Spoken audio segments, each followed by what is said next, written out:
Oh, yeah. Welcome back, everybody. This is the Laura Ingraham Radio Program. My name is Tammy Bruce. A pleasure to be here sitting in for Laura. She is on assignment. Sounds very exciting. Hope she has a hat. I think you need one of those for an assignment. 35 minutes past the hour. It is an honor and a pleasure to welcome Michelle Malkin to the program. You all know Michelle.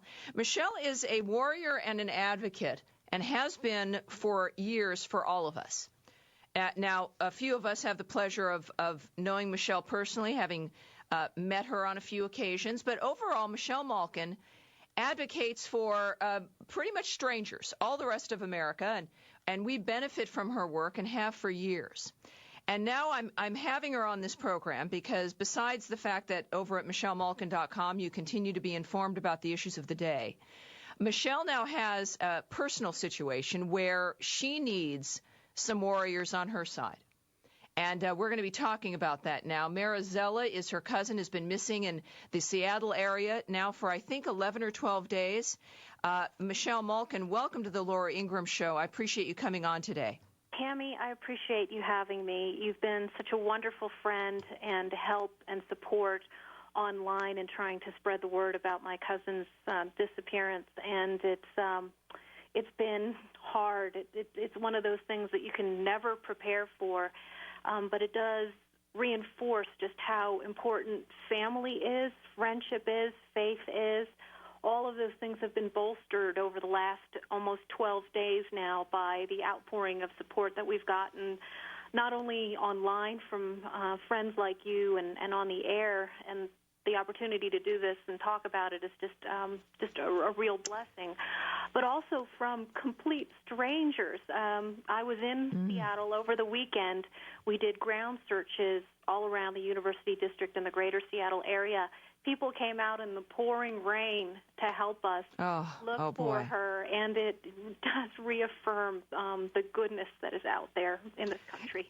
You know, I'll tell you, we as, we do our work and the kind of work we do, you as a writer and as an advocate and as a warrior, it can be, you've got a great family, but it's still, the work is kind of isolating, and it can be, you can be kind of alone. And we know that there's a virtual community out there, and it's interesting because we as you've noted, it's like the kind of thing you can't prepare for. I mean, we deal with horrible things in the world every day, whether it's the Japan crisis or what's going on in government and with politics.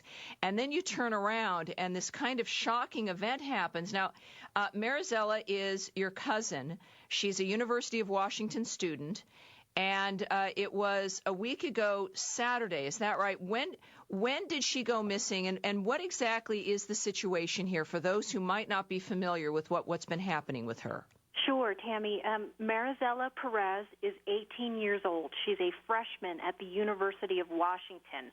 She's living off campus in the Rainier Valley, Rainier Beach area, and she commutes into campus every day on the rail line there. It's called SoundLink. The police department has obtained surveillance video showing that, in fact, she did get on the train safely to get into the University District on Saturday, March 5th. And she was last seen in the University District area in the afternoon of Saturday, March 5th, between around 1 and 2:30 in the afternoon. The last known location where she was seen and of which there is surveillance video was at the Safeway in the University District at 4732 Brooklyn Avenue. We have obtained that video, clips from the surveillance video so that people can see what she actually looked like as she's walking out the check stand, heading out the door and turning right in the northern direction, so away from campus, up the street on Brooklyn Avenue. And this is where things have come to sort of a standstill with the police investigation because there have been no leads on where she might have gone after she left the store. You know, this is where I kind of decry this notion. So many cities have cameras everywhere, and this is a time when you wish that there was a camera on every corner because to be able to follow. I watched the video, and for those wondering, there are pictures, and those videos are at michellemalkin.com. A beautiful young woman, distinctive. You will recognize her when you see her. And this is, obviously also with public transportation. she really could be anywhere. We know that her father, of course, is 24/7, and your whole family is involved in this and looking for her. What is your expectation? Do you believe she remains in that area? Do you believe that she could be out of that area? What do you think people should be aware of when it comes to where they should look, what they can do? Sure. At this point, we need as many eyes, ears, and boots on the ground in the greater Seattle area. We're flummoxed. We do believe, hope, and pray that she is alive and well and that she will be brought back to us. And that's not going to happen unless we have as many people as possible, a volunteer army, Marizela's army, out there spreading the word. The local media has been very good about getting her picture and name and case out there, but we could always use more help. And at this point, I think what we really need is for someone who might have been in the area on that Saturday and recall seeing her, if it's a cab driver, a bus driver, somebody who might have been on the street, a runner, a jogger, a hiker in the area parks. We were able to cover, for those who are in the Seattle area, Ravenna Park, Cowan Park, the University District, Chinatown, the Arboretum on campus. But there are so many other areas where we need people to be on alert, Magnuson Park, Discovery Park, other areas in and around the northern part of the campus.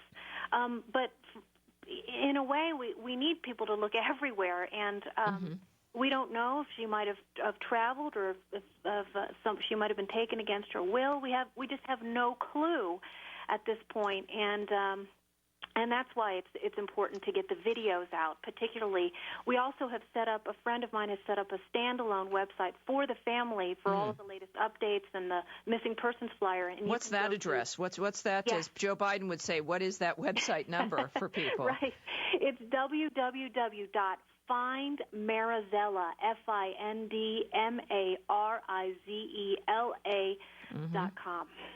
And you also, and for those who are, it can be frustrating. And as I've noted to everyone listening, you're hearing from Michelle Malkin, a woman who has spent most of her adult life helping make our world and our lives better, from stranger to stranger.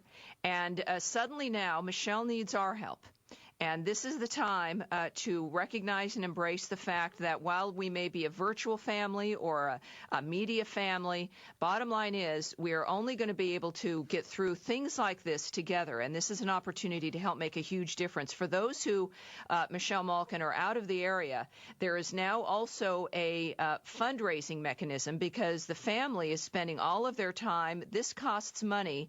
How can people help continue this if they're not in the area and they want to make a difference? Yes, thanks. You can go to the FindMarizela.com website. Click on the donations button, and that will give you information on how to send help to the family to help defray the costs of the search. It's taking a toll emotionally and financially, but the family is staying strong. They are strong Christians, so they're relying on faith to help them get through this. But and speaking of that, what about and issues of, and I'm learning this as I don't identify as a Christian. I believe in Jesus Christ, and I'm having being on talk radio and being within the conservative community. I'm finding the power of prayer and the power of belief. Is that something, obviously, I would suggest that people pray and create that kind of network to help make this easier as well. Yes, no question about it. Prayer groups, prayer chains are definitely helping boost the family, lifting them up. I come from a strong Filipino Catholic tradition, and in fact, many of the area churches, church volunteers have pitched in as well. Wonderful. We were all at Mass on Sunday in Seattle at two different churches, and prayers were sent up. So that must have been comforting. That must have been really comforting. It is. Now, Marizela, she's a beautiful young woman. She is distinctive. She's young. It's heartbreaking because, we've got 11, 12 days here. I don't know if she would be listening to media. If I know that you also did Fox and Friends today.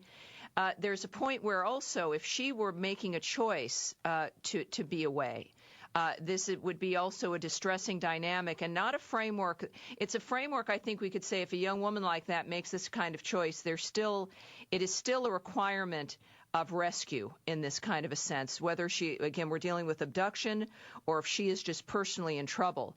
I mean, this really is a rescue mission, isn't it? Yes, it is. And if she's out there, our family has sent all sorts of messages. We've left flyers with personal messages for her. We want her to know. I want you to know Marizela, MM, as we've been calling her since she was a little girl, May, as she is known to many of her close friends and peers in college and from grade school. We love you. You are so loved. She has brought together so many family members and strangers from all across the country in this concerted effort to bring her home and bring her home safely. You can see in the pictures what an absolutely beautiful young woman she is in her heart. And while it may be inexplicable if she happens to be listening or is managing to be able to hear your pleas, is the fact that there is nothing that can't be overcome.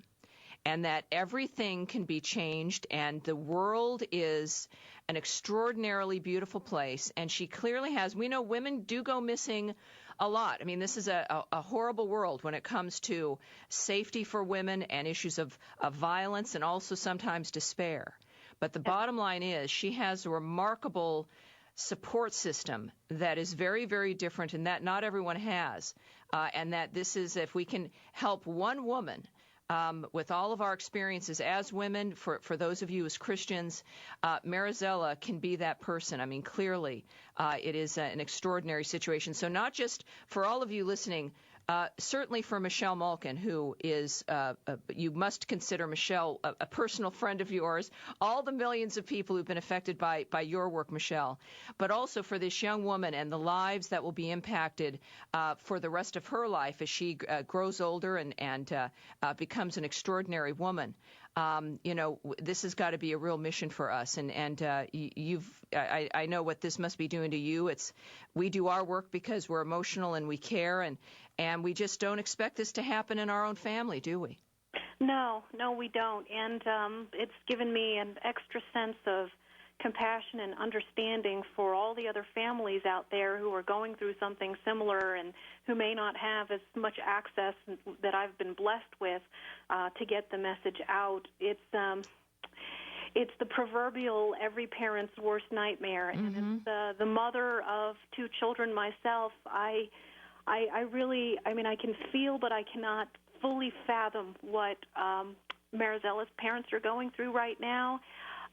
They just want their daughter home. They've put their lives on hold to bring her back, and they've received support from law enforcement. I believe that law enforcement is doing all it can. Good. But we need to supplement those efforts, and that's what we're trying to do. And again, I can't thank you enough, Tammy.